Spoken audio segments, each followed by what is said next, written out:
orang yang meminta-minta itu adalah orang yang sebenarnya dia itu merendahkan dirinya kepada dunia, merendahkan dirinya kepada uang, sehingga boleh disebut kepalanya itu siap diinjak-injak.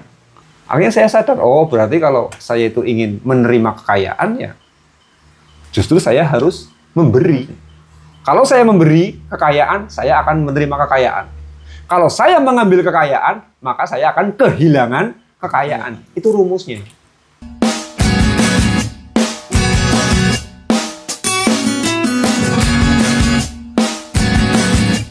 Assalamualaikum warahmatullahi wabarakatuh. Waalaikumsalam warahmatullahi wabarakatuh.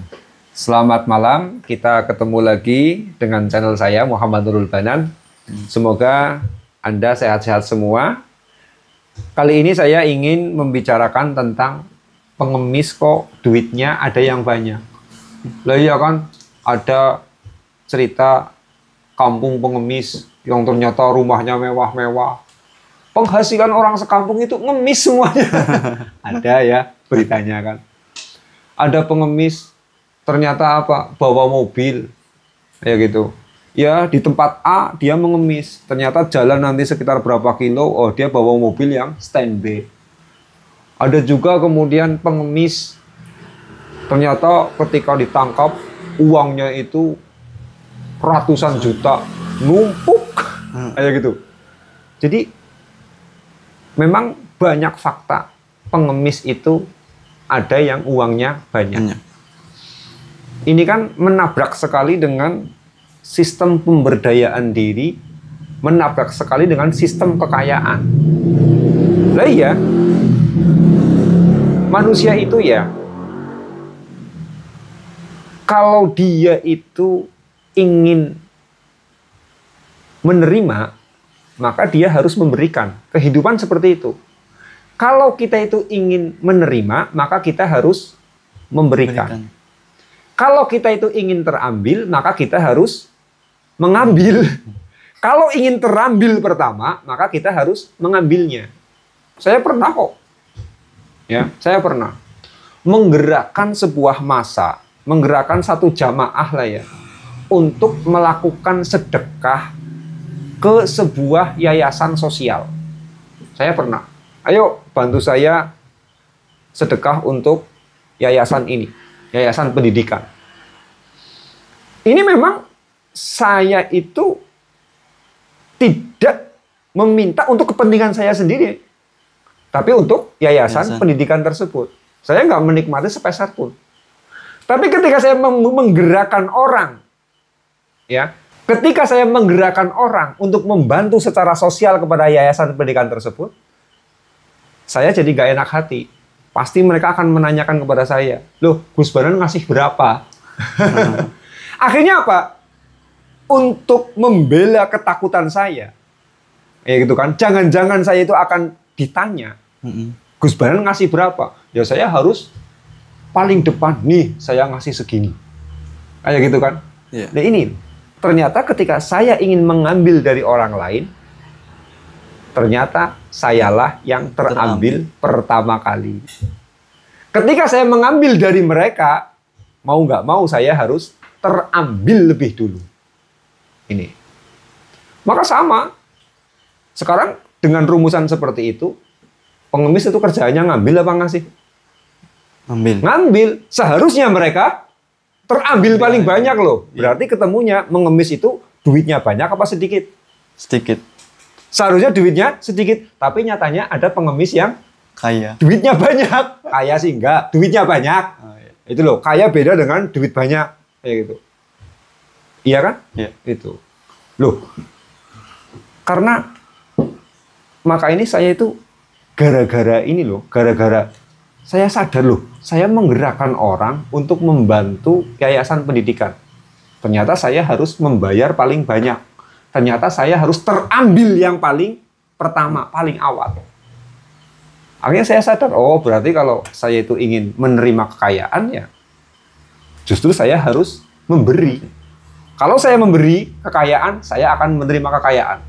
Kalau saya mengambil kekayaan, maka saya akan kehilangan kekayaan. Itu rumusnya. Kayak gitu. Maka saya tuh di kampung halaman saya itu kan. Itu namanya kampung di desa kan ya, di desa. Itu biasa rasa gotong royong masih gede banget. Itu almarhum bapak saya itu ada rutinan pengajian tahunan. Di mana acara tersebut memang biasa dibiayai oleh masyarakat dengan iuran kayak gitu. Nah, ketika ayah saya sudah meninggal, mau nggak mau saya itu harus menghandle acara tersebut. Tapi saya sadar sepenuhnya ini acara, tapi ya minta-minta. Saya percaya kalau saya kemudian mengambil, justru saya yang paling awal akan terambil. Otak saya kerja jadinya. Gimana ini ya? Wah, sudah. Iya, karena ini sudah adat, sudah menjadi kebiasaan masyarakat menarik iuran, nggak mungkin kemudian saya batalkan. Ya gitu. Tapi saya nggak mau miskin gara-gara saya mengambil dari masyarakat untuk acara tersebut. Maka kemudian apa? Wah, sekalian saya keluarkan, saya siapkan uang semampu saya, sebisa saya, sebanyak mungkin. Saya bagikan saja kepada masyarakat. Karena saya percaya, kalau saya memberikan kekayaan, maka saya akan menerima kekayaan. Ini rumusnya. Nah, sekarang kita kembali kepada pengemis. Pengemis itu selalu mengambil. Dia selalu menerima. Tidak pernah memberi apa-apa.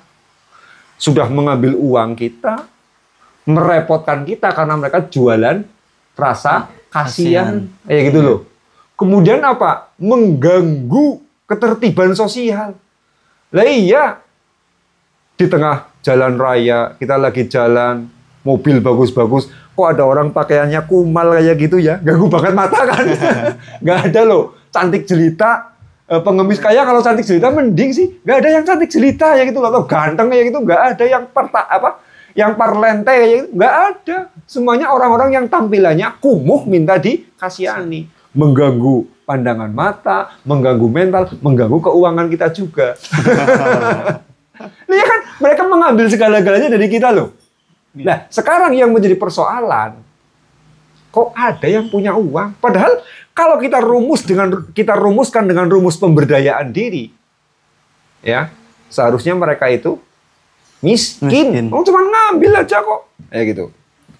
Nah ini, kenapa sih pengemis itu kemudian mereka ada yang punya banyak uang? Karena kayak gini loh. Mereka itu pertama, hatinya sudah nyaman. Mereka sudah selaras dengan energi mengemis. Itu. Jadi kalau misalkan kayak saya ya, biasa mengajarkan mental kaya, biasa mengajarkan vibrasi kaya, biasa mengajarkan mental berkelimpahan, biasa mengajarkan sedekah, mengajarkan kedermawanan. Kayak gitu. Lah kalau kemudian saya minta-minta, jelas saya malunya nggak ketulungan. Rasa bersalah saya sangat gede. Kayak gitu loh. Dan saya percaya sepenuhnya, kalau kemudian saya minta-minta, itu menjadikan saya miskin. Kan yang muncul adalah rasa bersalah gitu loh. Rasa bersalah. Nah, rasa bersalah ini nyabotase kepada kehidupan kita. Sering saya jelaskan, seorang muslim disuruh makan daging babi. Sementara dalam ajaran Islam diajarkan bahwa daging babi itu haram dan najis. Seorang muslim makan daging babi muntah-muntah. Karena disabotase oleh rasa bersalahnya itu loh. Nah, sekarang kebalikannya. Non-muslim misalkan Kristen yang tidak ada doktrin bahwa daging babi itu najis dan haram. Ya mereka gemuk-gemuk kan. Iya. Badannya sehat-sehat walaupun makan daging babi. Karena tidak punya perasaan bersalah. Nah, ini pengemis itu mereka minta-minta, tapi mereka tidak punya perasaan bersalah. Mereka tidak punya keyakinan bahwa yang namanya mengemis itu jadikan saya miskin, saya kehilangan, saya terambil. Enggak. Mereka memang meyakini bahwa dengan saya minta-minta ya, saya akan mendapatkan uang. Keyakinan mereka seperti itu. Tidak muncul rasa bersalah sama sekali itu. Ini. Kemudian yang namanya pengemis itu juga orang-orang yang memang rasa malunya sudah putus. Mereka tidak merasa, kalau saya kan ketika kemudian saya minta-minta, merasa harga diri saya itu terinjak. Merasa harga diri saya itu sangat rendah. Nah mereka Tidak ada sabotase itu. Mereka nggak punya perasaan bahwa saya adalah orang yang rendah diri. Enggak. Mereka nyaman-nyaman saja. Yang mereka tahu, saya adalah orang yang layak dikasihani. Ayo dong, saya kasihani dong. Saya kasih dong. Rezeki saya ini dari sini dong. Mereka memang nggak punya rasa malu sama sekali. Sehingga mereka tidak pernah melihat bahwa dengan meminta itu mereka sedang merendahkan diri. Tidak punya rasa itu. Beda dengan orang-orang yang punya kehormatan. Mau tangannya kayak gini, minta-minta. Malu. Itu. Mereka nggak punya rasa malu loh. Putus rasa malunya itu. Jadi, mereka tidak merasa bahwa harga diri mereka itu terinjak. Tidak merasa bahwa harga diri mereka rendah. Itu. Ya sama saja lah. Maria Ozawa kemarin saya jelaskan kan. Dia telanjang di depan kamera. Kayak gitu kan. Kawin dengan banyak laki-laki. Mestinya dengan teman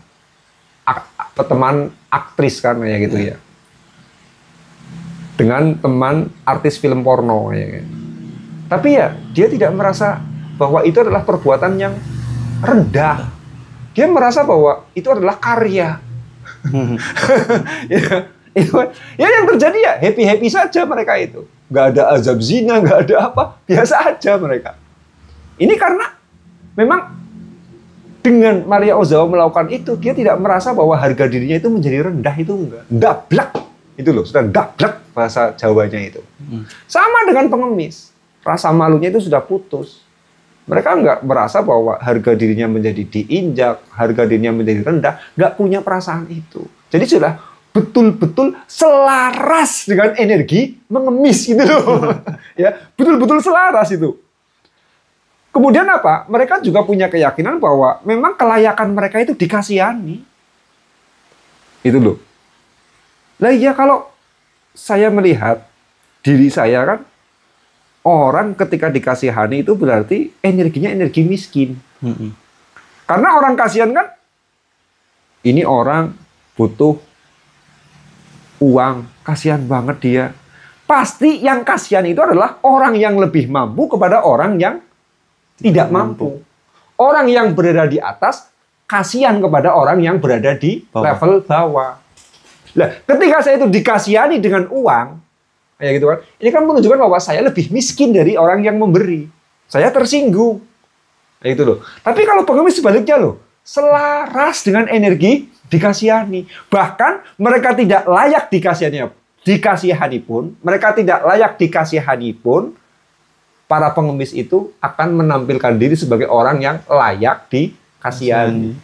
ini. Jadi mereka selaras betul-betul loh. Ya gitu. Kemudian apa?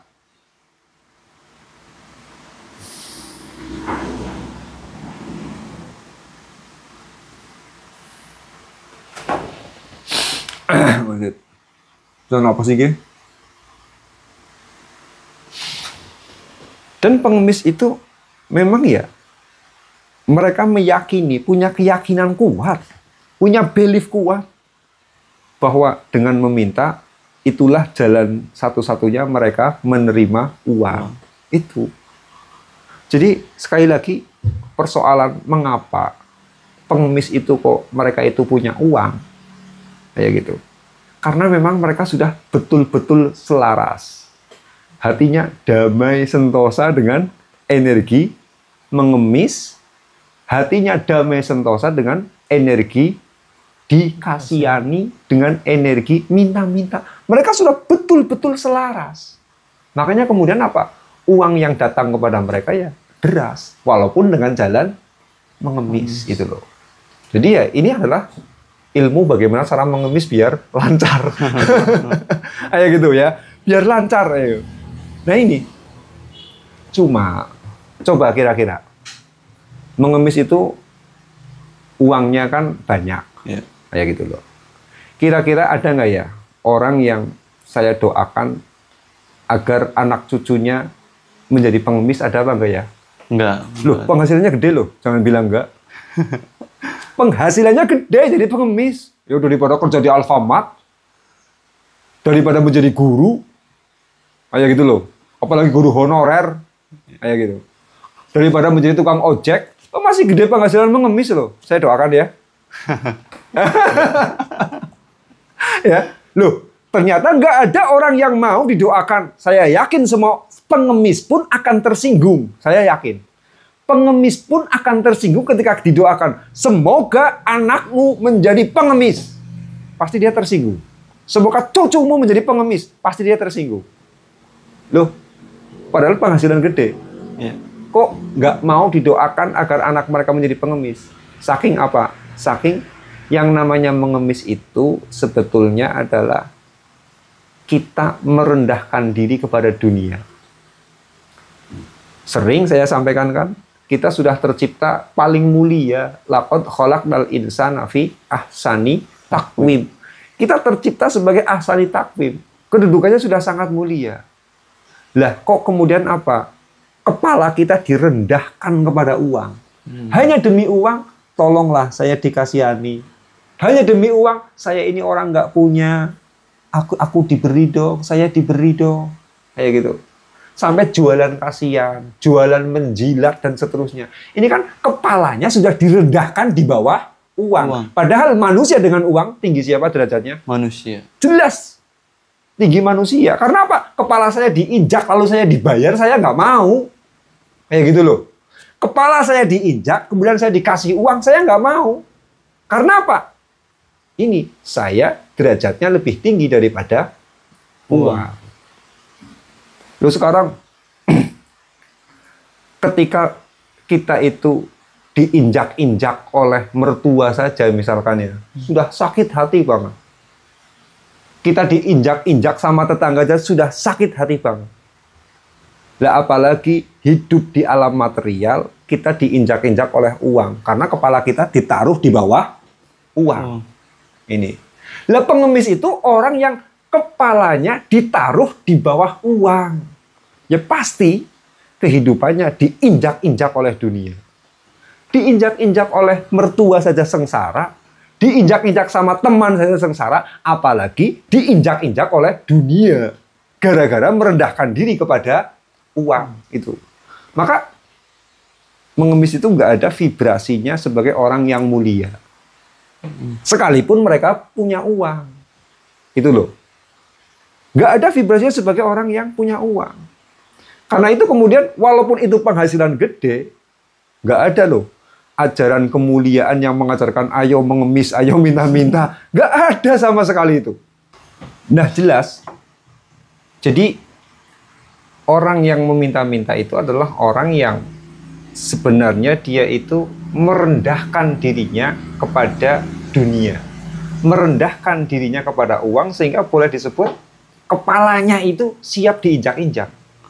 Sebab ini Nabi jelas menyampaikan, "Waman sa'alan nas liyasriya bihi malahu kana khumusan fi wajhihi yaumal qiyamah wa radfan ya'kuluhu min jahannam." Jadi orang yang meminta-minta kepada manusia berarti mengemis. Tapi dengan tujuan untuk memperkaya diri. Bukan meminta-minta karena darurat, bukan meminta-minta karena kepentingan umum atau apa, tetapi meminta-minta karena profesi, di mana memang itu penghasilannya. Bagaimana dia mengkayakan dirinya dengan cara itu? Maka karena khumusan fi wajhihi yaumal qiyamah, di hari kiamat itu nanti di wajahnya ada noda. Kemudian waradfan ya'kuluhu min jahannam. Kemudian dia akan memakan batu panas dari neraka jahanam. Nah, sekarang kan berarti mukanya ada noda. Itu menunjukkan bahwa harga dirinya ada yang hilang. Ini. Terus faman syaa falyuqilla wa man syaa falyuksir. Kemudian sesudah tahu konsekuensi ini, bagi yang mau ya silahkan disedikitkan minta-mintanya. Tapi kalau bagi yang mau lagi, ya silakan diperbanyak meminta-mintanya dengan resikonya masing-masing. Kalau banyak mengemis ya mukanya kemudian semakin ternoda. Kalau sedikit mengemis ya kemudian mukanya juga semakin terhormat. Tapi ini petunjuk bahwa ketika kita itu mengemis, para pengemis itu nanti di hari kiamat mukanya ternoda yang menunjukkan bahwa mereka memang orang yang tidak punya harga diri. Menyediakan kepalanya, menyediakan dirinya untuk diinjak-injak oleh kehidupan dunia. Maka jangan dikira mereka punya uang kemudian bahagia. Enggak. Mereka rasanya itu hampa. Rasanya itu kemudian apa? Kosong. Rasanya tidak ada kemuliaan, tidak ada kegembiraan sekalipun mereka punya uang. Dan tekanan masalah hidupnya pasti banyak. Ada saja orang yang menginjak-injak mereka. Ada saja masalah hidup yang sangat genting yang mengguncang jiwa mereka. Karena apa? Karena mereka itu berjiwa pengemis, selalu meletakkan kepala di bawah Uang. dunia, di bawah uang. Mereka merendahkan diri di bawah uang. Lah iya, diinjak oleh mertua saja sakit, apalagi diinjak oleh uang.